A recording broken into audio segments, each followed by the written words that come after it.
નમસ્કાર દર્શક મિત્રો, સ્વાગત છે આપ સર્વ દર્શકોનું મયુર માહિતી યુટ્યુબ ચેનલમાં।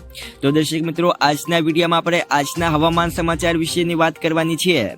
તો મિત્રો, ગુજરાતમાં વરસાદને લઈને માવઠાને લઈને અંબાલાલ પટેલે વધુ એક મોટી આગાહી કરી છે। તો મિત્રો, ગુજરાતમાં હાલ શિયાળાની શરૂઆત થઈ ગઈ છે અને અનેક જગ્યાનો પારો નીચો ગયો છે। ત્યારે મિત્રો ફરી એકવાર રાજ્યમાં વરસાદની આગાહી કરવામાં આવી છે, જેના પગલે મિત્રો જગતના તાતની ચિંતા વધી છે। રાજ્યના મિત્રો તાપમાનમાં ઘટાડો થતા ઠંડી વધી રહી છે। ત્યારે મિત્રો હવામાનના નિષ્ણાંત અંબાલાલ પટેલે ફરી એકવાર વરસાદની આગાહી કરતા જણાવ્યું હતું કે નાતાલ સુધીમાં હવામાનમાં ફેરફાર થવાની શક્યતા છે। તેમજ મિત્રો 23મી ડિસેમ્બરે ગુજરાતમાં માવઠું થવાની પણ આગાહી કરવામાં આવી છે। રાજ્યમાં મિત્રો ગાજવીજ સાથે કરા સાથે વરસાદ વરસી શકે છે તેમ તેમણે મિત્રો જણાવ્યું હતું। અંબાલાલ પટેલની વરસાદની આગાહીના પગલે ખેડૂતોની ચિંતામાં વધારો થયો છે। આ ઉપરાંત તેમણે આગાહી કરી છે કે મિત્રો 18મી બાદ ઉત્તર પૂર્વ પ્રદેશોમાં હિમવર્ષા થશે, તેમજ મિત્રો 23મી બાદ ઉત્તર ભારતમાં માવઠું થઈ શકે છે।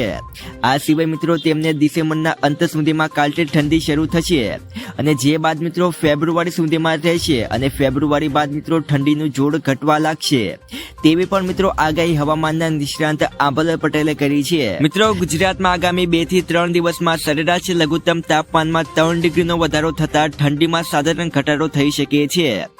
ગત રાત્રે મિત્રો અમદાવાદમાં 16.5 ડિગ્રી સાથે સરેરાશ લઘુત્તમ તાપમાનમાં સામાન્ય કરતા 3 ડિગ્રી વધારો થયો હતો।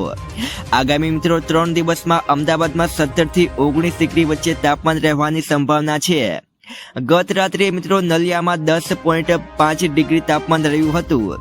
રાજ્યમાં મિત્રો અત્યંત રાજકોટમાં 14.5, ભુજમાં 14.6, ગાંધીનગરમાં મિત્રો 14.9, અમરેલીમાં 16, પોરબંદરમાં 16.3, વડોદરામાં 16.4, ભાવનગરમાં 17.9, સુરતમાં 21.4 લઘુત્તમ તાપમાનનો પારો હતો। તો મિત્રો આજના વિડીયોમાં આટલું જ। વિડીયો પસંદ આવ્યો તો કે લાઈક કરી નાખજો। નવા તાજા સમાચાર જાણવા માટે આપણી મયુર માહિતી યુટ્યુબ ચેનલને સબસ્ક્રાઇબ કરી નાખજો। તો મળી આવતીકાલના નવા વિડીયોમાં।